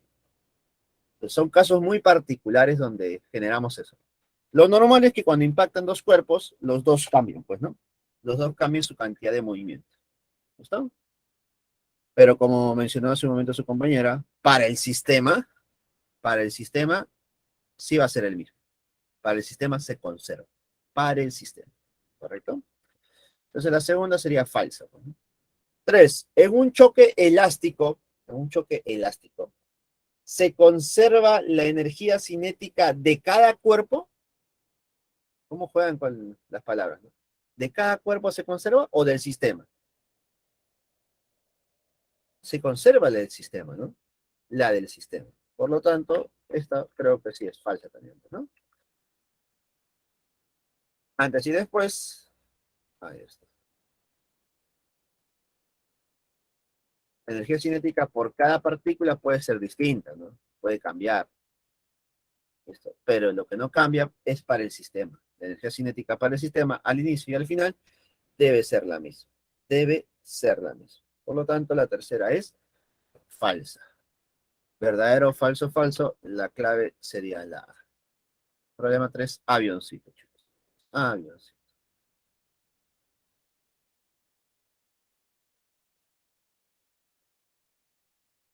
Vamos, siguiente problema. Problema número 4.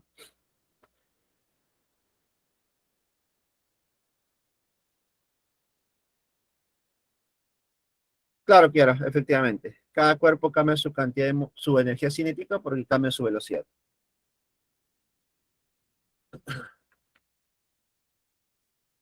Pero a pesar de que cambie la velocidad de cada cuerpo, la energía cinética de todo el cuerpo, de todo el sistema, no cambia. Para un choque elástico. Para un choque elástico. Listo, vamos con el siguiente problema. Problema 4. Vamos a ahí está. Se lanza horizontalmente una pelota de masa de 0,40 kilogramos contra una pared, como se muestra en la figura. Si la rapidez justo antes del impacto es de 20 metros por segundo y después del impacto es de 10 metros por segundo, determine la magnitud del impulso sobre la pelota. Sobre la pelota. Listo. A ver. Mira, acá está pasando lo del tráiler realmente. ¿Quiénes están impactando, chicos? Está impactando una pelota con una pared, ¿cierto?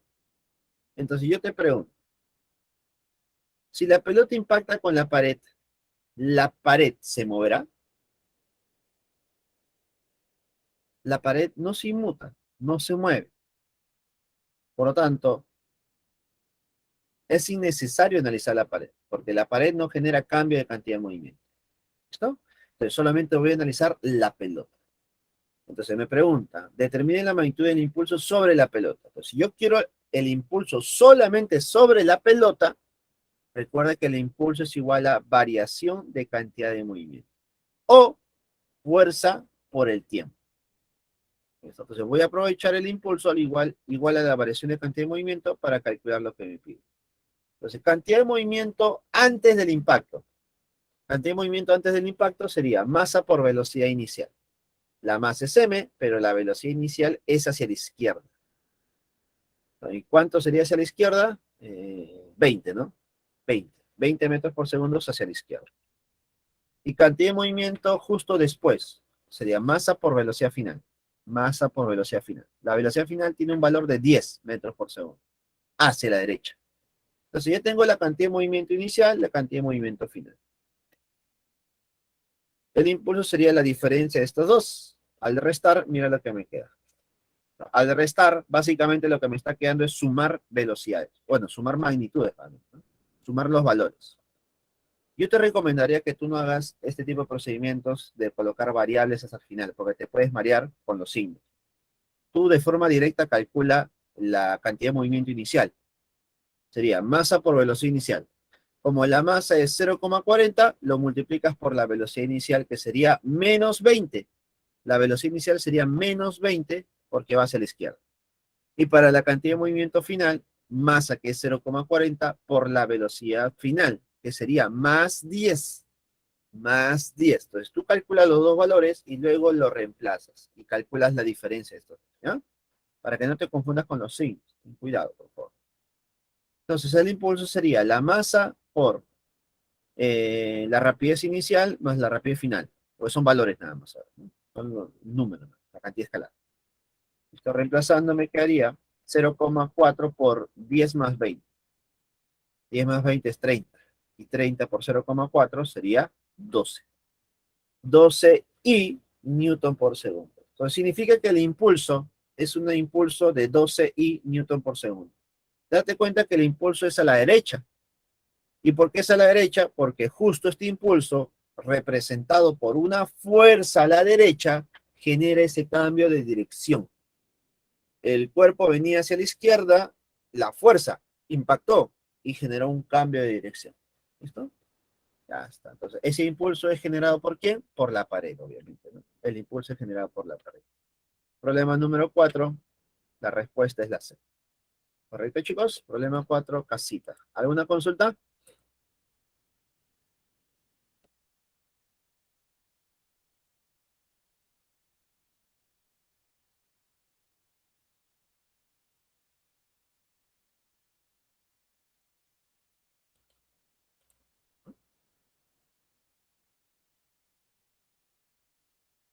Vamos con el problema número 5.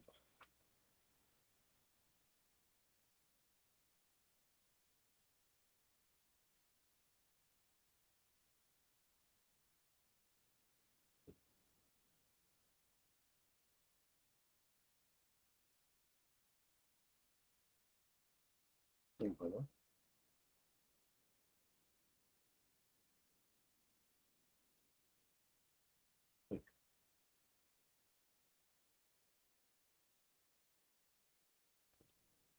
¿Sí?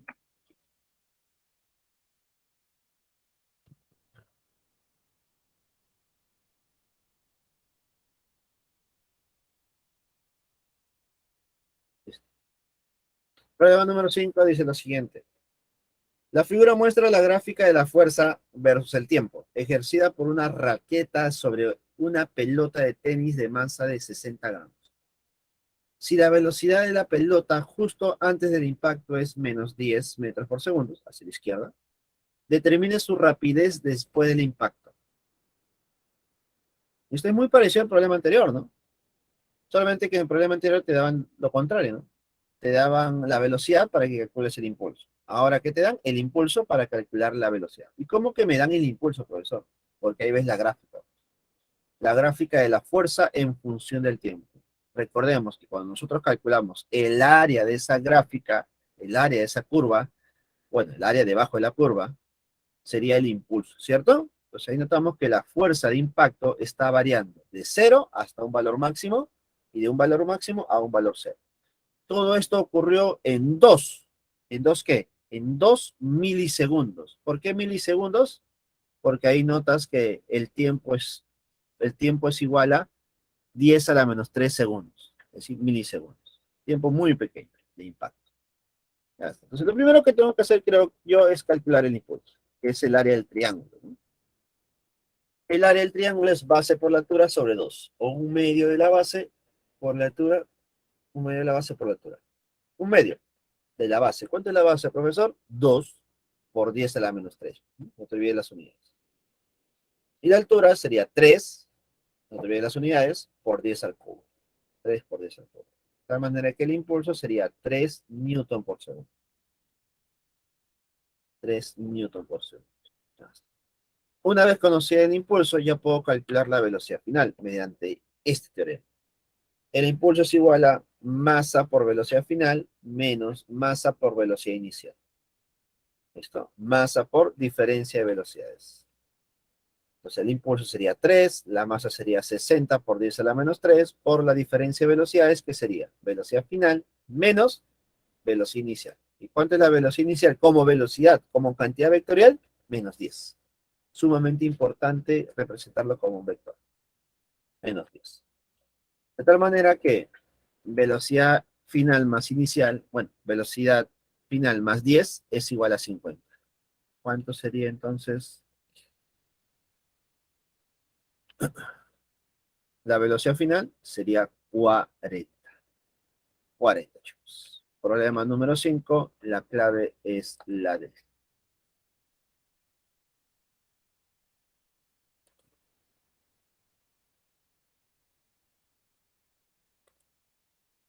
Problema número 5, datita, chicos. ¿Alguna consulta más? Bueno, ¿no? Vamos. Problema 6.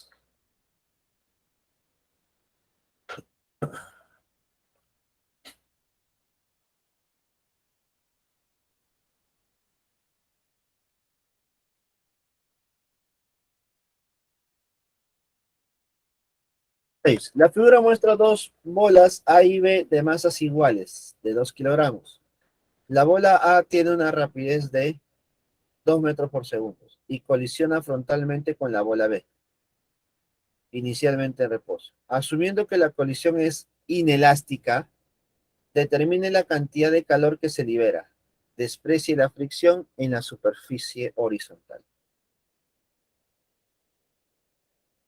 ¿No?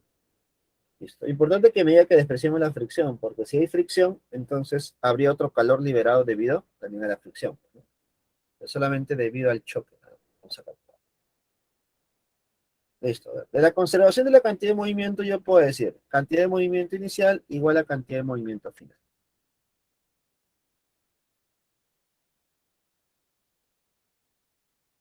¿Listo? Entonces sería cantidad de movimiento inicial, masa por velocidad de A más masa por velocidad de B, igual a 2 veces la masa por la velocidad. Entonces lo que están asumiendo aquí realmente, chicos, realmente, es una colisión totalmente inelástica, completamente inelástica, que es cuando los cuerpos se quedan pegados. Están asumiendo eso. Chicos, tal vez es un pequeñito error, tal vez, al asumir eso. Pero debe ser colisión totalmente o completamente inelástica, ¿correcto? Completamente inelástica. De tal manera que los dos cuerpos al final se quedan pegados. Por eso asume que es 2 veces la masa, 2 veces m, por la velocidad con la que se mueve.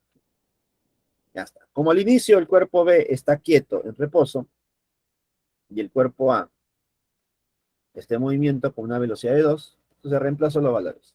La masa m vale 2, la velocidad de A vale más 2, más 0, pues, ¿no? Que es la cantidad de movimiento de B. Igual a la suma de masas, que sería 2 veces m, 2 por 2, por la velocidad del cuerpo. ¿Listo? Por lo tanto, la velocidad del cuerpo después de la colisión debe ser 1 metro por segundo, ¿no? Ahora, conociendo ya las velocidades iniciales y finales, yo puedo calcular la energía cinética al inicio y al final, ¿sí o no? Y la diferencia de energía cinética que tiene el sistema debe ser ese calor liberado, es el calor que se perdió. Entonces, por la conservación de la energía, puedo decir, energía cinética antes igual a energía cinética después, más el calor liberado. ¿Quién genera la energía cinética antes? Solamente un cuerpo de masa m, que sería un medio de la masa por velocidad de A al cuadrado, más la energía cinética de B, que es 0, igual a un medio de la masa del sistema, que es 2m, por la velocidad al cuadrado, más el calor liberado. Reemplazo yo, pero un medio de 2 por 2 al cuadrado igual a 2 por 1 al cuadrado, ¿no? Recuerda que hay un medio con 2 se van y te queda m por b cuadrado. M vale 2 y b vale 1 al cuadrado. Más el calor liberado. Entonces, operando por ahí, me quedaría un 2 al cuadrado que vale 4, menos 2 sería 2, pues, ¿no? 2 joules. Al final, el calor liberado simplemente es 2 joules, mira. Calor muy pequeño. Debe el impacto de dos cuerpos de masa de 2 kilogramos. ¿Listo, chicos? Problema número 6, resuelto. ¿Alguna consulta sobre lo que hemos visto hasta el momento? Coméntame, por favor.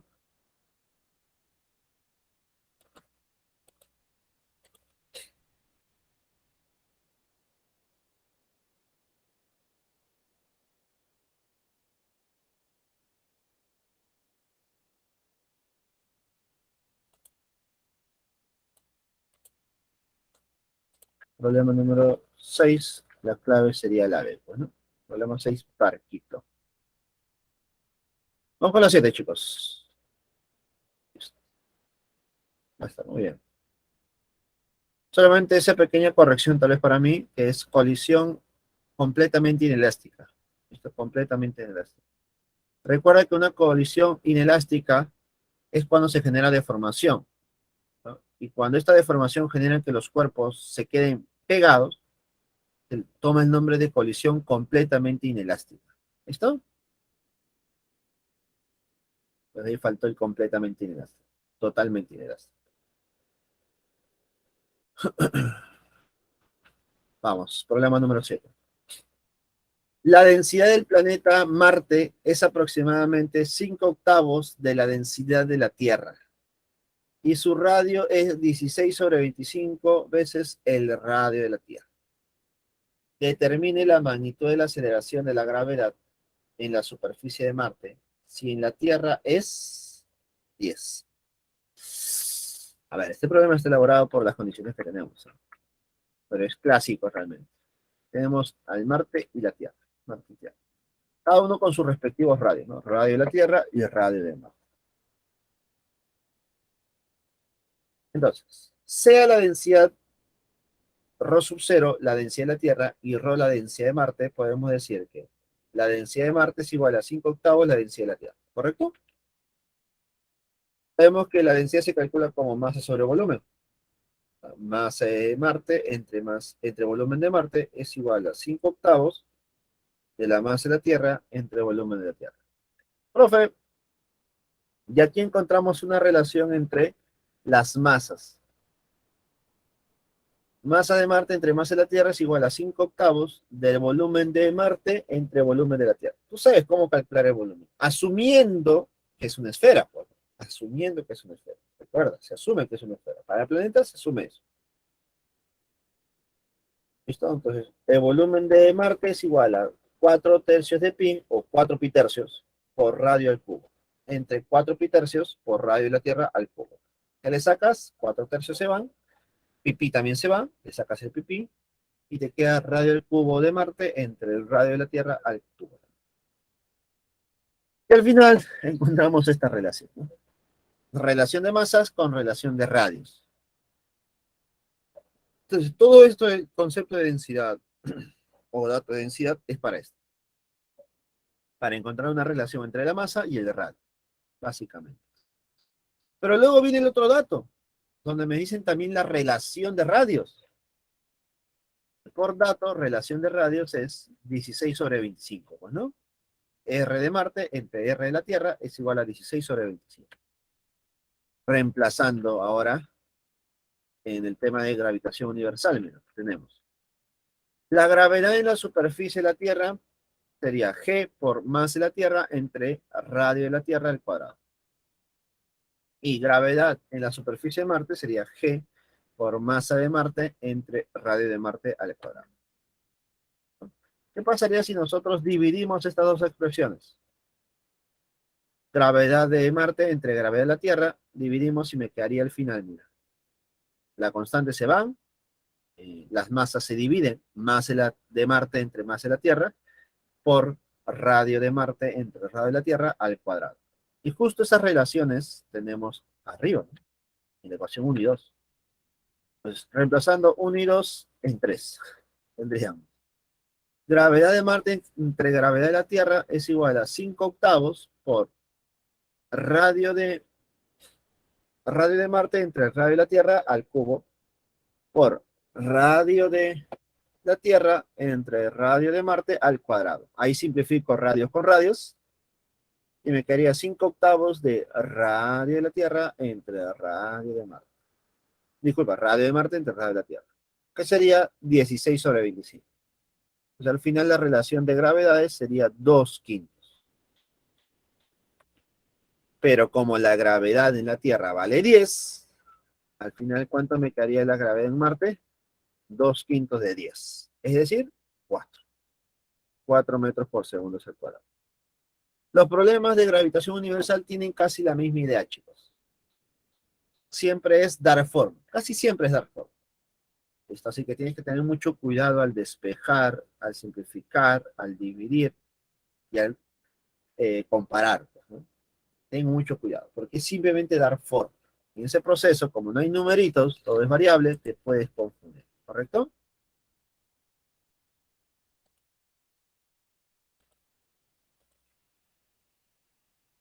¿Hay una consulta, chicos? Todo bien, ¿no?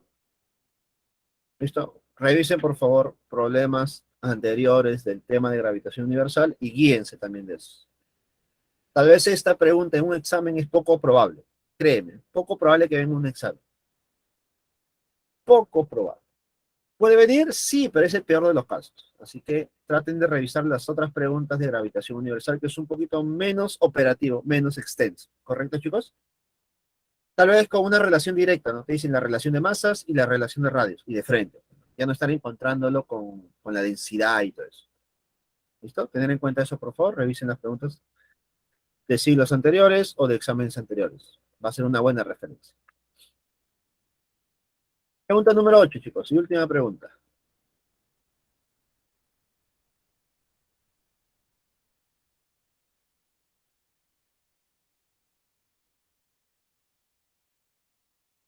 Dice, tres planetas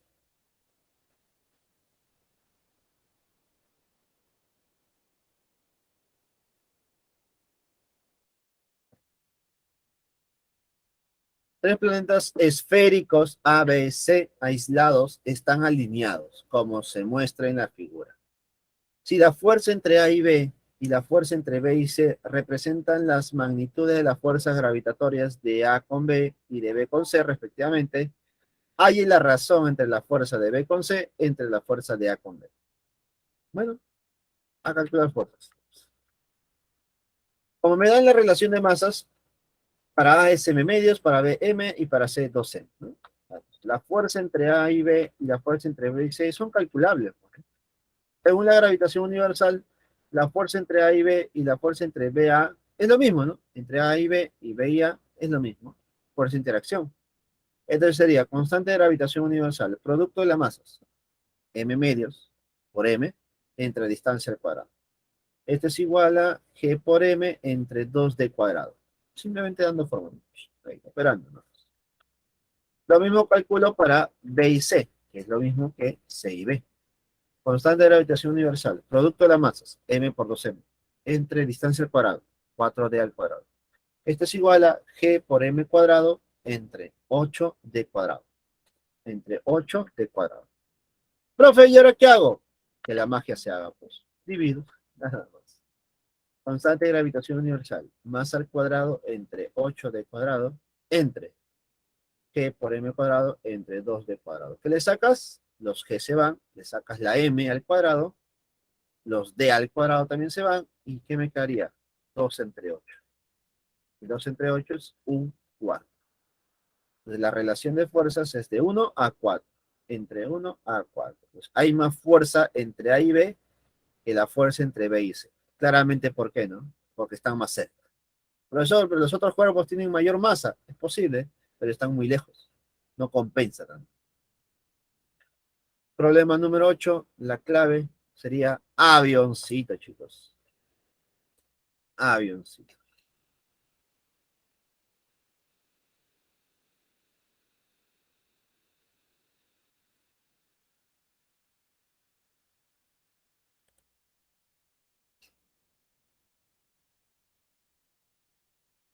Bueno, sale un cuarto. Tal vez se han confundido la clave. ¿Qué era? En tus claves no está la A como un cuarto. ¿Sí, no? Coméntame.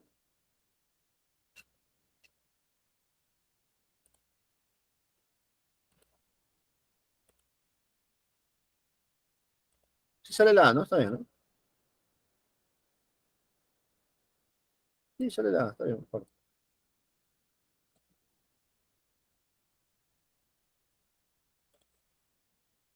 Listo. Entonces, chicos, eso sería todo por el día de hoy. Ahí están los problemitas, esperando que les haya entendido y para que puedas estar listo para tu siguiente examen. No solamente para este domingo, sino para el siguiente, como dicen, que va a ser el segundo. Así que a prepararse y aprovechar al máximo este primer examen, chicos. Es sumamente importante este primer pasito. ¿Listo? Acumule la mayor cantidad de puntaje. Por favor.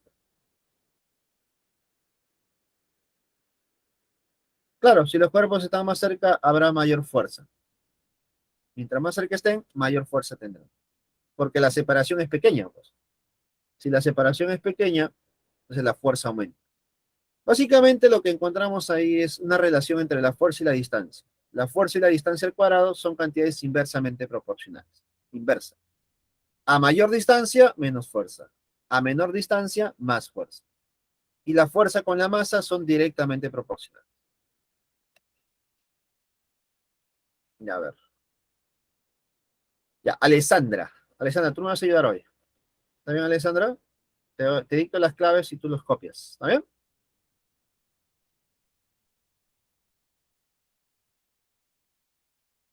¿Sí? ¿Está bien? Yo te dicto y tú los copias nada más. Listo, dale. Problema número uno, Alessandra. Uno, casa. Uno, casita. Dos, casa. Dos, casa. Tres, dado. Tres, dado. Cuatro, dado. Cuatro, dado. Cinco, avión. Cinco, avión. Seis, dado. Seis, dado. Siete, dado también. Siete, la D. Listo, Alessandra. Ahí están todas las claves. Chicos, todas las claves. Del 1 al 7. Gracias, Alessandra. Bueno, chicos, eso sería todo por el día de hoy. Deseándoles éxitos para el domingo, que es su examen. No suerte. La suerte es una moneda al aire y no creo que todo tu esfuerzo se reduzca en eso, ¿no? En una suerte. Espero que le favorezca el examen a lo que ustedes han estudiado, eso sí, pero eso no es suerte. Listo. Hasta luego, chicos. Cuídense mucho a esforzarse para el domingo. Hasta la otra semana, chicos. Una semana más. Chau, chau.